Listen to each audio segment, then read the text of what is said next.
جزاک اللہ. ایسا نہ ہوا کا میرا حد میں نیند کی صدا دے، نظروں کو میری لائی کے دیدار بنا دے، پردہ جو پڑا ہے میری آنکھوں سے ہٹا دے،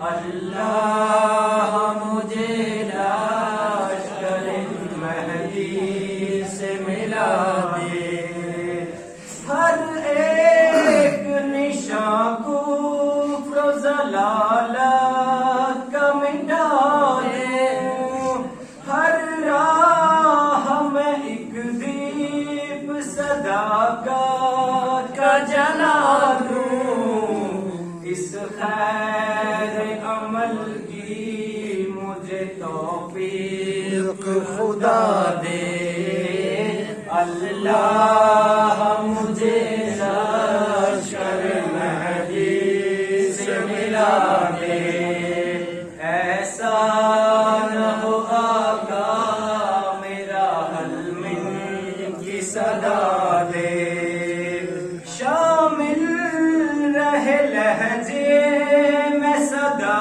حرف صدا کا، شمشیر تلے میں بھی کروں کو یہ عبادت، اے کاش مجھے فاطمہ زہرا یہ دعا دے، اللہ مجھے لشکر مہدی سے ملا دے، ایسا نہ ہو آقا میرا حلم کی صدا دے، شبیر کے انصار میں شامل ہو میرا نام، جو حر کا ہو محشر میں وہی ہو میرا انجام، کھاکے قدم حضرت شبیر بنا دے، اللہ مجھے لشکر مہدی سے ملا دے، ایسا نہ ہو آقا میرا حلم کی صدا دے، آمین. جزاک اللہ. بہت خوب ماشاء اللہ. محمد وعلی محمد. آپ کے انتظار کی گھڑیاں ختم ہوئی. عالی جناب حجت الاسلام والمسلمین مولانا سید زوار حسین خطیب و امام جامع مسجد مولانا رضا کا ایک بلند ترین نعرہ صلوات سے استقبال.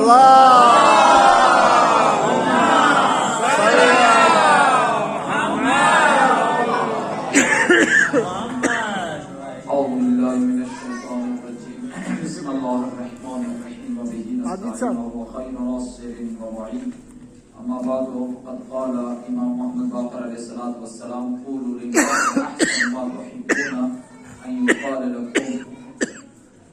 آج کے اس پرمسرت موقع کے اوپر آپ حضرات کی خدمت میں اور بالخصوص امام زمانہ عجل اللہ تعالیٰ فرج شریف کی خدمت میں یہ تبلیغ عرض کرتے ہوئے جو ہے امام کی ولادت و سعادت کی مناسبت سے دو چار جملے، کیونکہ اب جو ہے وہ برق بجلی چلی گئی ہے، لہذا آخر میں جو ہے وہ سلسلہ تھوڑا سا اختصار سے کرنا پڑتا ہے، سردی ہے.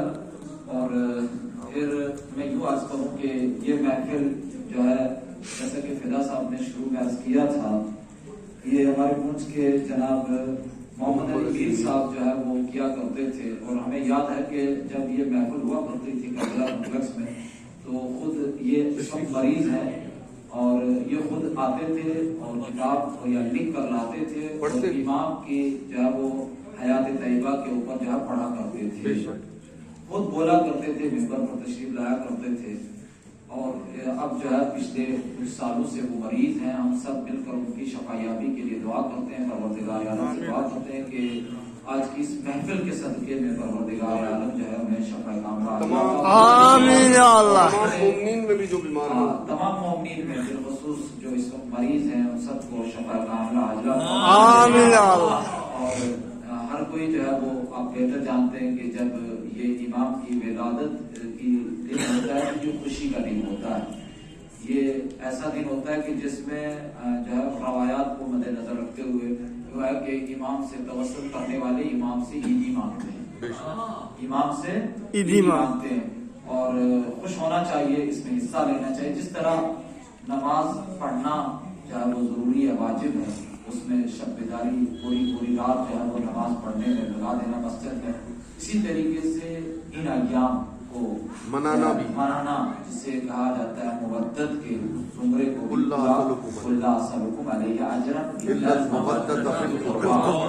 محافل اور مجالس کا برگزار کرنا، سماعت فرمانا، سیرت پیش کرنا، پھر اس کے اوپر عمل بھی کرنا. جزاک ایک اللہ. روایت میں امام باقر علیہ السلام کی روایت میں ملتا ہے کہ اگر مسجدیں آباد ہیں، نماز ہو رہی ہے، اذان ہو رہی ہے، لیکن باہر مسجد سے باہر اس نماز کا کوئی اثر نہ ہو، یعنی باہر مسجد کے باہر عوام میں، مومنین میں، گھروں میں جو نماز پڑھتے ہیں ان میں، ان کے گھروں میں جو ہے نماز کے اثرات نہ پائے جاتے ہوں تو اس نماز کو کوئی فائدہ نہیں ہے.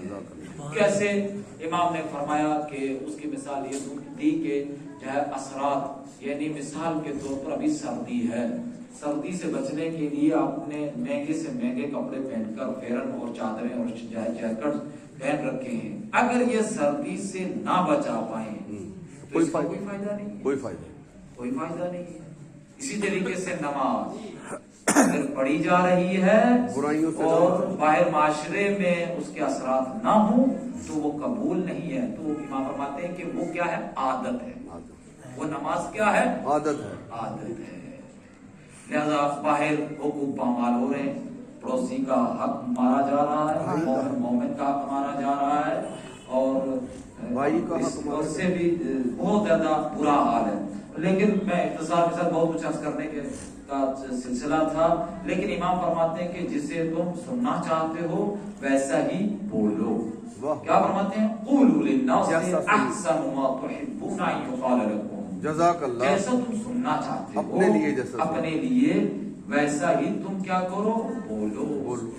جس طرح کی اچھی باتیں اپنے بارے میں سننا چاہتے ہو، اسی طرح دوسرا چاہتا ہے نا کہ میرے بارے میں کوئی اچھے طریقے سے بولے. اور اسی لیے جو ہے وہ ادب اور تہذیب اور اخلاق کو کیوں کہا کہ تم کسی سے بات کرو تو تہذیب. بچے کے ساتھ بھی اگر آپ کہو گے نا آپ، تو وہ بھی بدلے میں آپ کہے گا. اگر اس کو کہا نا وہ بھی کہے گا تم. جو جیسا بولا ہوگا تو امام کے قول کے مطابق دیکھ لیجیے. لہٰذا بولتے وقت مجھے ہے سلسلہ، مجھے پتا ہے کہ بعض زبانوں میں جو ہے وہ تمیز نہیں کی جاتی، وہ کیسے تو کیا ایسے بولتا ہے، تم بھی ایسے کرتا ہے. یہ ہے سنا ہے، مجھے بھی بولا جاتا ہے، مجھے بھی کہا جاتا ہے، تمہیں کیا پتا ہے، ہم تو برداشت کرتے ہیں نا، ہوتا ہے. لہذا جیسا تم بولو گے ویسا سننے کو بھی ملے گا. امام فرماتے ہیں، امام محمد باقر علیہ السلام فرماتے ہیں کہ تم جیسا بولو گے ویسا سننے کو، جیسا تم چاہتے ہو کہ تمہارے لیے بولا جائے ویسے تم بولو. اور اس کے بعد ہے وہ امام فرماتے ہیں کہ غرور جو ہے وہ جہنم کی سواری ہے. امام کیا فرماتے ہیں؟ امام محمد باقر علیہ السلام کی ولادت بسادت ہمارے 5ویں امام، یہ وہ امام ہیں کہ جنہوں نے علوم کو شگفتہ کیا، یعنی علوم پھاڑا ہے، چیرا ہے، دریائیں نہریں بہائی ہیں. سبحان اللہ سبحان اللہ سبحان اللہ. جزاک اللہ. کوئی امام دعا میں، کوئی جنگ میں، کوئی زمانے کے مصلحت کی بنا پر کسی امام نے جنگ کی، کسی نے صلح کی، اور کسی نے دعا صحیفہ سجادیہ امام سجاد ہے. لہذا امام فرماتے ہیں، میں جلدی عرض کروں، امام فرماتے ہیں کہ غرور جہنم کی سواری، الکبر مطاع النار، کہ جہنم کی سواری غرور غرور پہ سوار ہو کے اگر جہنم چاہتے ہیں کہ میرے فالوور زیادہ ہو جائیں، میرے چاہنے والے میرے آگے پیچھے 4 نوکر چاکر ہوں، گاڑیاں ہوں، میرا ویلکم کیا جائے اور میری تعریف کی جائے، قسم بخدا کہ وہ غرور ہے. غرور. وہ تم اللہ کے لیے ہو، چاہے تمہاری کوئی عزت کرے یا نہ کرے، تم جہاں چاہو کہ تمہارے جس ہاتھ میں زری کے ذریعے جو بھی کام ہوتا ہے تم وہ کرو. مثال کے طور پر مجھے اس مقام پر کچھ ایسے افراد بھی کہا کرتے تھے، مولوی صاحب ایک مرتبہ ایک عالم دین کو سخنرانی کرنی تھی یہاں پہ مسجد میں، پہلی مسجد ہوا کرتے تھے، تو کوئی اٹھا نہیں، تو اس وقت ممبر نہیں تھا، عالمی ممبر نہیں ہے، لہذا میں نے خود ہی کرسی اٹھائی اور آگے رکھی. تو بعد میں مجھے وہاں پر 2-4 علماء تھے، کہنے لگے یہ آپ کی شایان شان نہیں تھا، آپ نے کیوں رکھی؟ تو اگر کہیں تم یہ سمجھ لو کہ لوگ میری عزت کریں، میں جو تقریر کروں یا میں بولوں یا میں مثال کے طور پر جو بھی حرکات، جو بھی انجمن یا دیگر فاؤنڈیشن یا دیگر جو چیزیں چلاؤں جس میں میری نشر و اشاعت ہو، تو گویا اس میں آیا ہے نفس کی. تم چاہتے ہو اپنے نفس کی، وہ تکبر میں شامل. وہ سب رائے گاہ ہو جائے گا. تم اللہ کے لیے کام کرو، دین کے لیے کام کرو. وَتُعِزُّ مَن تَشَاءُ من تشاء. بیدک الخیر. لوگوں کے پاس نہیں ہے آج عزت، نہیں دے پائیں گے عزت. ہاں بعض جگہوں پر ہے، رسا کشی ہے، کوئی اس طرف ہے، کوئی اس طرف ہے، کوئی جنوب ہے، کوئی شمال ہے، کوئی مغرب ہے. کس کے 300 آدمی ہوں گے، کسی کے 400 آدمی ہوں گے. جو جہاں پہ جس کے فالوور ہوں گے وہ وہیں پہ جا کے دوسرا آ کے اس جگہ پہ نہیں بول سکتا ہے. وادی کشمیر کے رہنے والے کہتے جاتے ہیں، دوسرا آدمی نہیں بول سکتا. لہذا امام فرماتے ہیں کہ لوگوں سے تم توقع مت رکھو کہ لوگ تمہاری عزت کریں گے. اماموں کے ساتھ کیا ہوا؟ حق بیان کیا، کیا آیا سننے میں؟ سولیوں پہ رسول خدا کے ساتھ کیا ہوا؟ انہوں نے یہ پرواہ نہیں کہ لوگ میری عزت کریں. جو بڑھیا اڑا کر پھینکتی تھی رسول خدا کے، یہ نہیں ہے کہ وہ میرے اوپر پھینکتی تھی اور میں اس کے پاس نہ جاتا. مولا کائنات کے ساتھ کیا ہوا؟ یہ توقع کبھی نہیں رکھنی چاہیے کہ لوگ میری عزت کریں گے. گویا اگر ایسا ہو گیا تو گویا یہ اپنی عزت اور اپنے سارے اعمال کو عوام کے حوالے کرنا چاہتا ہے، خدا کے حوالے نہیں کرنا چاہتا. سبحان اللہ سبحان اللہ. اللہ کے حوالے نہیں کرنا. تم اللہ کے لیے کرو، خدمت کرو. مولا فرماتے ہیں کہ سب سے بڑا وہی عالم دین ہے کہ جو کم عمل میں بعمل ہو اور اپنی ذمہ داری کو پورا کرتا ہو. سبحان اللہ سبحان اللہ.